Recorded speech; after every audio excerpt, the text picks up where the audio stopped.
So, welcome everyone. Glad you're here for another edition of Conversations. This week, John chapter 7.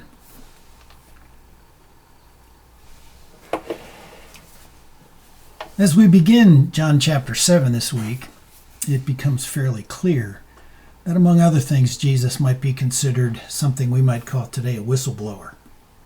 What he does at the beginning of this particular chapter is he tells his brothers who want to have him go to the feast, and he says, well, I'm not going. And he says they can listen to you, but they don't like me because I tell them what's wrong. I point out their sins to them.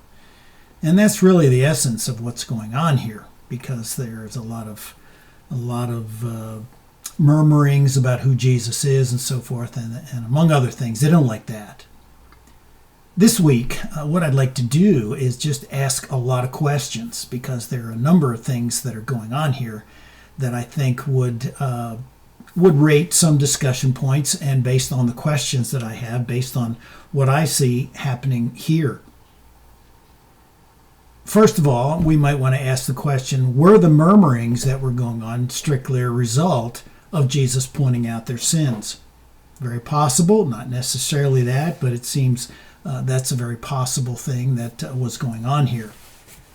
The other thing that we should ask about, and it's something that they ask, or at least mention, was Jesus a good man or was he a deceiver? And that's one of the discussion points that seems to be happening in this chapter. Some say he's a good man, maybe because he was performing miracles and healing people. Others say, no, he's deceiving the people. Just a question that has to be asked and perhaps answered. Whether or not you come up with an answer, at least you're asking the question, was he a good man or not?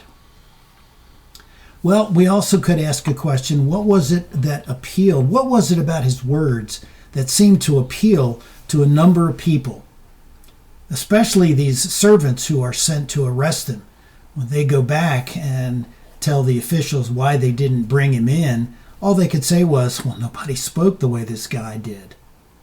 So they're kind of taken with his words. And I kind of like this group in part because of what they say about him, but in part because, they do kind of represent people who may be somewhat enchanted, enthralled, not sure if the words are the right ones with his words, but at least see something in the words that he has.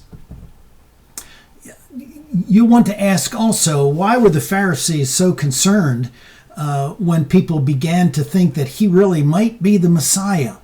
That seemed to be the threatening point for them, because that's when they asked these guys to go and bring him in. They asked these servants as officials of their ruling authority to bring him in. Well, they don't do that, but that seems to be the sticking point with them, that he just might be the Messiah, or at least people are saying that he could be the Messiah, because they're wondering, will the Messiah do more works than this guy does or did?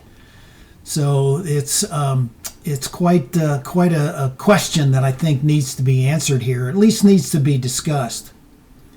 The final thing that you may want to talk about is Nicodemus. He shows up again in this chapter. He is a member of the ruling council, apparently. He's a Pharisee. And when he approaches the council, or when he's in the council and they're talking to one another, Nicodemus says, well, don't we normally have somebody to come in and let us ask him questions before we can proceed any further? I'm sure that was a precedent that they knew very well was something they were supposed to do, because they couldn't just throw around an accusation without at least listening to the person they were accusing of things. The rest of the ruling council doesn't want to hear anything about that, and they just, I don't know if I want to say they shout him down, but they certainly shut him off, and he doesn't get to have them do that. So why aren't they treating Jesus fairly? Why don't they want to have him at least come in? Could it be that he was a threat to them? Just another discussion point, perhaps. I hope you enjoy this chapter. It's kind of full of controversy, but the controversy is of such a nature that maybe it's the kind of thing that we deal with today. Who is this Jesus? What is he doing? Does he really do these things? Might he be just something more? Might he actually be the fulfillment of what the Jews were waiting for for hundreds of years. Questions? Answers? Maybe, maybe not, but I hope you at least have a good conversation about it. Thanks for listening. Enjoy your conversation this week.